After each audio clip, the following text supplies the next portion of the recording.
What's up everybody, Noble Airsoft here, and today what we have is a customized M4 right here. I'll get to the brand name and everything later, but what I've done is I've taken an M4 that I spoke pretty badly about, and I've customized it into something that I think looks pretty darn cool, and I think you guys will too.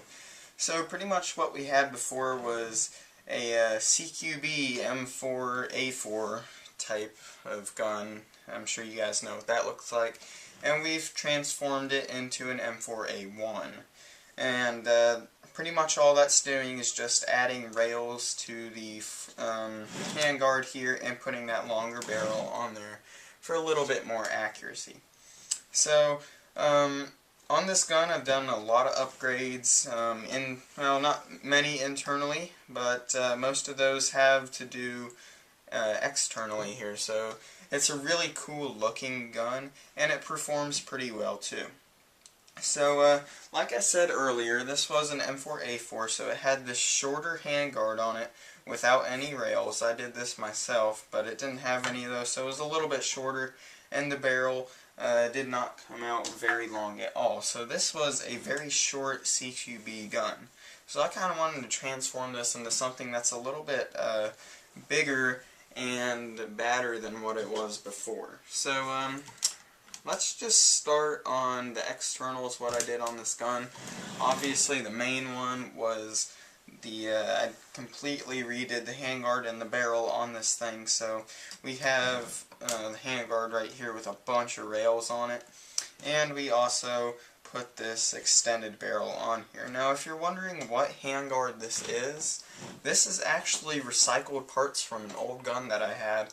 So and it was a really junky one too.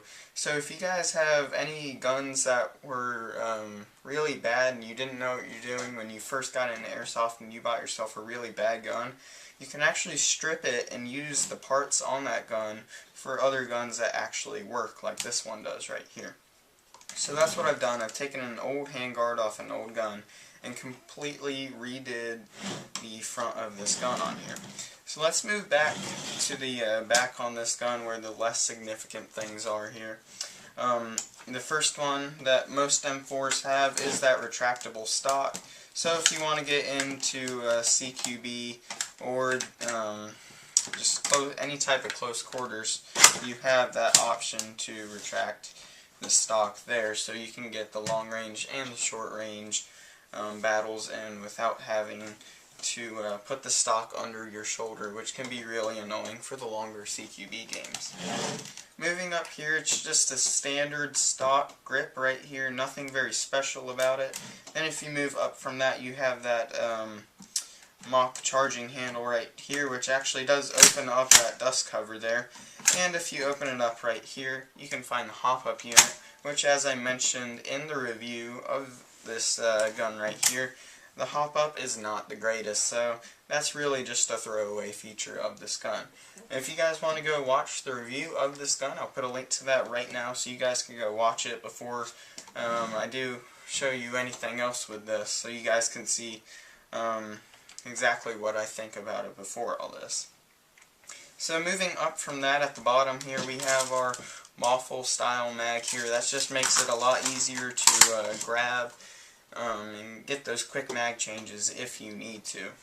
So moving up to the top of the main rails on this gun, or just the rails on the receiver of the gun, we have a Field Sport 4 reticle sight here. So this thing is really cool. You can put a regular dot or a crosshair on here. So if you guys want to go see the video where I reviewed this, you can also go look at that. I'm going to post links to everything I show you, or at least the things that I've done reviews on. So this is really cool. You can get one clear dot for your longer range, so you don't have to take up more of the sight with that reticle, or you can go to where it has that big crosshair, so that way in close quarters you can see it a lot easier and get your kills faster in that close quarters environment. Alright guys, so now we're going to move up to the front here where all the magic happened on this gun. So, like I said before, the entire thing is redid right here. I'm going to show you guys the kind of minor things first. I don't know if you guys can tell, but I do have rail covers right here which I've cut down so they can fit with the accessories that I have put on here.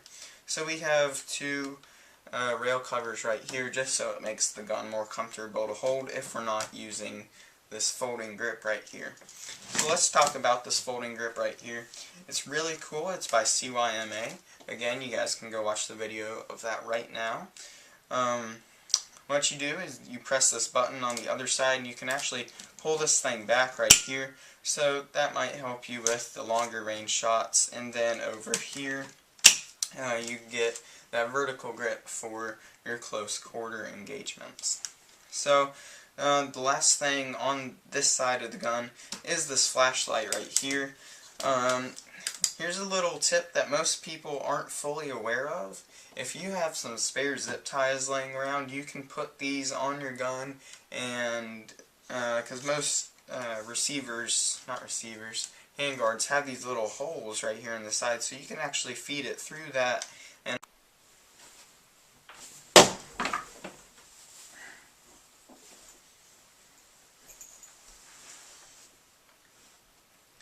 so next we have this flashlight right here, and here's a little tip that's kind of not known by most players really, and I just found this out, but it's super simple. If you guys have spare zip ties laying around, you can actually feed that through the holes on your handguard right here, and it actually makes for a really nice attachment for any sort of thing that you want to put on your gun. So right here I have this flashlight. This is not an airsoft flashlight. It wouldn't fit in any sort of attachment that would be meant to hold a flashlight on here. It just wouldn't fit it. However, if you put zip ties on here, it stays right there and you don't have to worry about it going anywhere. So that's a really nice thing about zip ties, and it's just a little tip that some people don't know. So a flashlight on there is really nice, of course, for CQB or night games, or possibly even blinding your opponents at the longer ranges. So we're going to flip the gun over here. This gun has gotten quite a bit heavier because of all the stuff we have put on here, but that's okay. So you guys have probably noticed this, even with it turned on the other side. We have a big PEC box right here, and this thing is half used what it's meant for right here. So if I open it up, it's really simple right here. I just turn this, slide the top off right here, and we can pull it off right there. So now what you're going to see right here is a bunch of weird stuff, and you're probably like, what the heck is that? Well, what we have here is a laser which actually runs a wire down here into this grip right here, and that's why we have this rubber band right here, so we can keep this pressure pad. So when we press this pressure pad, it shoots a laser out of the PEC box like it's supposed to. So by putting a PEC box on here, we can kind of get away with an excuse for running wires up here.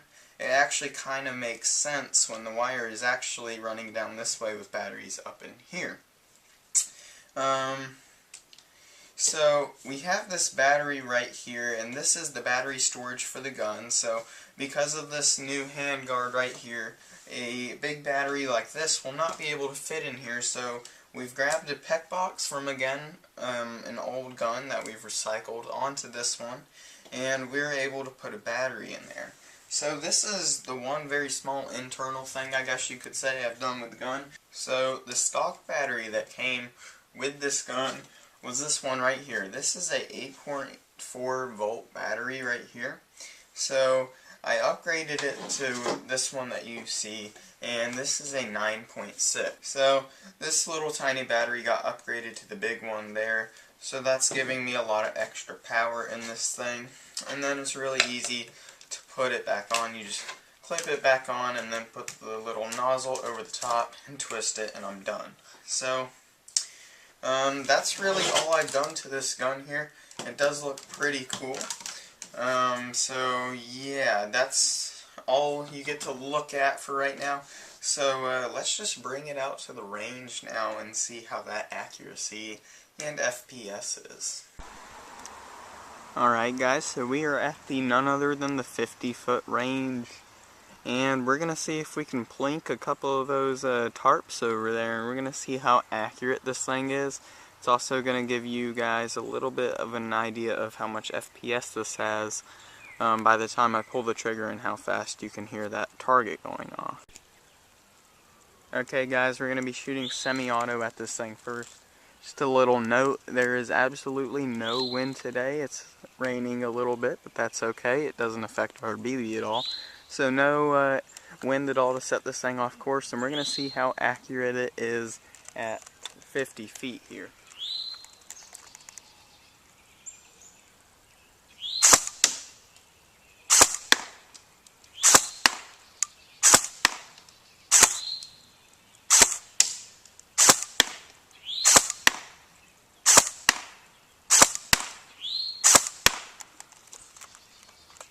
Okay guys, so semi-auto is pretty boring, right?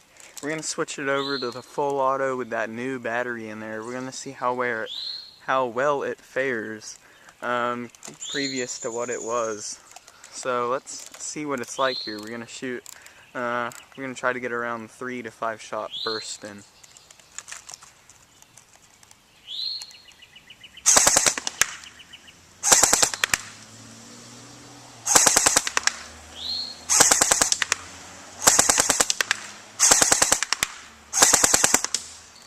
Alright, so that's really good accuracy, I gotta say.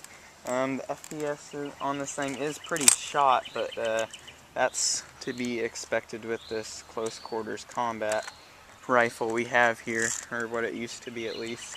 So the FPS hasn't raised that much. I'll say with the new barrel it's probably raised from about 350 to 375 maybe. So you can hear that bus going by. Thank you, bus, for ruining the video.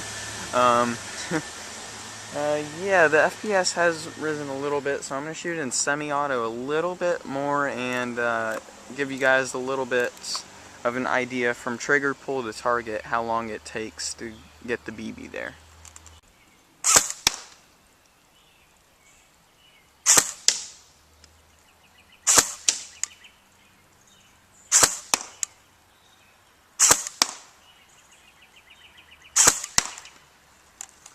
Okay, so there's 3 little shots right there. I increased the hop up a little bit, so I am getting a little bit better range on that thing now, but nothing to really write home about. So that's going to be it for the shooting. Let's just take it back for the final conclusion. Alright guys, so we're back at the table, and for the few of the brave of you that stuck around to the very end of this video, thank you guys for watching. My final thoughts on this M4, I think it looks a heck of a lot cooler than it did when I started with it, with all the attachments we've put up on front here, and the few minor things we did in the back. I definitely think this thing makes it look really, really cool. Other than that, the performance did up a little bit. We were seeing about 365 FPS, I'm going to say, just based on what I saw before, and I saw a little bit of an upgrade, but not too much. Tell me what you guys think down in the comment section. What you think of the build, what does it look like, how do you think it performed? Yeah, so you guys just tell me that down in the comment section. Again, thank you guys for watching, and I'll see you in the next video.